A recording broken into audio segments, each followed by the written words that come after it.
What's up everybody, it's Metamyther. Today I want to engage with a topic that I've been thinking about for a long time, and one that's pretty polarizing in the community. That topic is displays on electronic music gear. This video is just the beginning of a discussion that I hope all of you will engage with in the comments and beyond. Let's have a civilized debate on the merits and drawbacks of displays, staying open to both sides of the argument. Okay, let's pick apart why the technology is so divisive, looking at the case for and against. The case for screens. To lay out an argument for screens, we'll need to first create a distinction between screens and displays. These two terms are often used interchangeably, but they aren't necessarily the same thing. Displays show simple readouts of information, presenting visual feedback for parameter changes or existing values. Think about that one line of text that is on your air conditioner or thermostat. By contrast, a screen invites interaction, sometimes heavily. This is more stuff like our computers and smartphones, and touchscreens make this interactivity that much more explicit.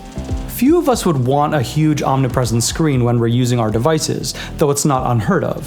For example, some of the modern Waldorf synths have a large touch-sensitive screen. And for some producers, an iPad is a great solution, not only for its screen real estate, where it can function as a controller, but also for the variety of apps available on the platform.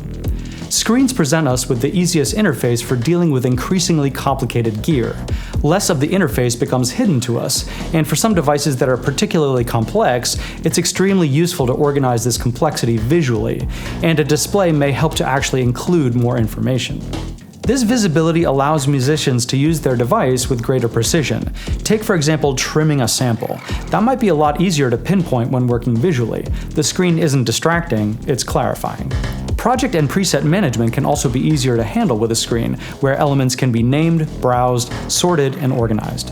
Lastly, a display can also help someone learn a piece of gear way quicker. It might be why the scope, Mordax data, is a staple among many modular musicians. The case against screens. The biggest argument I hear in the case against displays is that they remind the user too much of using a computer or a smartphone. They remind us too much of being at work. Of course, we're insanely tethered to these devices, and musical instruments are meant to be a respite away from the screens that invade our daily lives.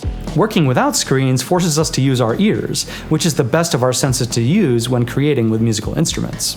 It allows us to engage with this type of creativity in the mode in which it was meant. When you look at your music in the timeline on your DAW, you start fixating on things like trimming small bits of silence that you might not actually hear, but look visually incorrect. You might be wasting time on stuff that isn't moving the musical needle. While shift functions exist, a piece of gear without a display can also only be so deep, which is a good thing. Displays encourage the scourge of interface design, menu diving, something that everyone pretty much universally hates. Remember that complexity expands to fill the space.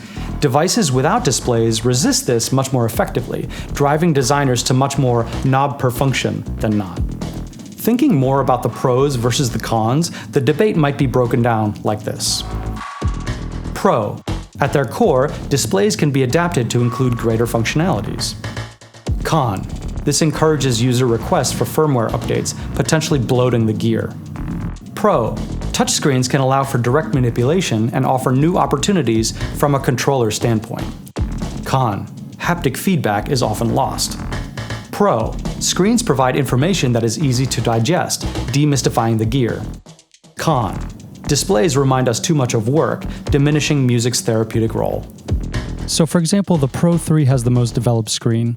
So as you can see, you have a lot of useful information right when you load up the patch, including its name, where it sits on the memory, and then the tempo. The display also changes whenever I move a knob, so it gives me exact value readings for each of the parameters, which is really nice. When I'm ready to save a patch, I have the full alphabet available to me, which is great, as well as some other characters, numbers, and so on. And then navigating the preferences is super easy as well. You've got stuff here with the sequencer, the arpeggiator, your effects settings, modulation, and so on. I wouldn't say it's a simple synth, but the display really helps in just getting you around. On the Trigon 6, it's much more limited, right? Here you only really have a single number readout telling you the bank and the program. You have a couple of other displays right around the synth that are telling you the sort of useful information. Over here is your tempo. Over here you have some very rudimentary information about your effects. So you're gonna have to remember that your favorite lead sound was on 531, right? It's like, how are you gonna remember that? A lot of the preferences are labeled down here. If you press global, right, you can kind of toggle between the things over here. But here you kind of just have to go through, and you might have to go through the manual to find out what like PRO means, for example. The readout does give you some information that you need, obviously, but it's presented in this very kind of crude way, which is not really optimal. A lot of these issues go away if you use it with a software companion app, as I do, but in the context of the ideas in this video, it seems kind of counterproductive, right? All right, last but not least is the Moog Messenger. Really, the only types of information that you have with this is this preset bar, which gives you modulation amount values. So if I press and hold this, right, and then I want to assign that modulation to something else, let's say the wave shape, you get a readout here of how intense your modulation is going to be, right? There's absolutely no alphanumeric distinction as far as saving presets, so you're basically forced to compare the sound and audition it manually just to make sure that it's not a sound that you didn't want to overwrite, which is honestly kind of stressful, right? Like, I don't want to lose those precious sounds of mine. So as a workaround for this, I've actually been saving the initialized sawtooth sound to like any empty slot, just so that when I compare it, then I know that it's not a sound that I want and I can overwrite it freely. But again, you know, kind of stressful. I mean, Moog also has a companion app, but as with the Trigon, I feel like it's sort of against the ethos, right? I definitely think that one line of text is super useful for any modern synth. It doesn't have to be as tricked out as a Pro 3, but just one small little ticker tape line would do a lot for the Trigon and the Messenger. What I'm realizing is that everybody has a sort of sweet spot for how big of a screen they want on their devices. For example, there's something about the Waldorf products that don't really attract me, and part of it is because there's a touchscreen, which I'm generally not a huge fan of. When I was working on the video for the Entropy and Sons Recursion Studio, that uses a touchscreen, and I actually found that it was pretty easy to use, though I still prefer using knobs because of the tactile control that you get. As we wrap up, consider this. This debate might not actually be about screens at all. It might actually be about interface design. A poorly designed interface can make a simple task overwrought and frustrating, whereas a well-designed interface, screen or not, makes that task effortless. Likewise, an instrument without a display can feel intuitive, or it can be a confusing maze of button combinations and unlabeled functions. The real question becomes, does this instrument get in the way of making my music? And we should ask ourselves that whenever we're evaluating a new piece of gear for purchase, or taking a look at the existing gear in our studio.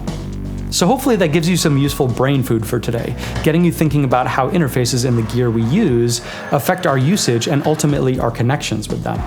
Okay, so now it's time for you all to get involved. Where do you fall on the display continuum? Are you for, against, or does it depend on the gear itself, or perhaps a musical context?